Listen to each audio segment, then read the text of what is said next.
பூரி முறுபொருன்னு இருக்குது. தாலும் கிழங்கும், தால் கிழங்கு சாடின் கறி பாருங்க. எல்லாரும் சாப்பிட்டாங்க. மிச்சம் அவ்வளோதான், ஒரு கரண்டி மிச்சம்தான்.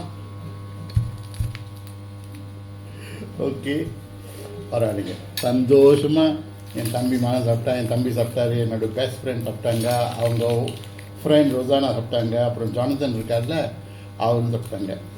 பாருங்க, முதல்ல வரல, ஏன்னா சாலா மாவு குளுட்டன் ஃப்ரீ மாவு பாய்ச்சி முடியல, பிசைஞ்சு அப்புறம் என்ன செய்யுதுன்னு தெரியல. எல்லாம் வந்துட்டாங்க, ஒரு ஆள் வந்துட்டா. அப்புறம் ஜானதனை சொல்லி கடையில் போய் கோதுமை வாங்கிட்டு வந்து அப்பயே பிசைஞ்சு அப்பயே சுட்டுது.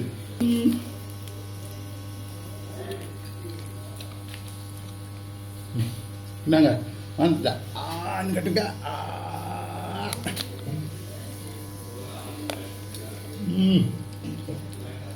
இது நிறைய போட்டு சாப்பிடணும், அப்போதான் ருசியாக இருக்கும்.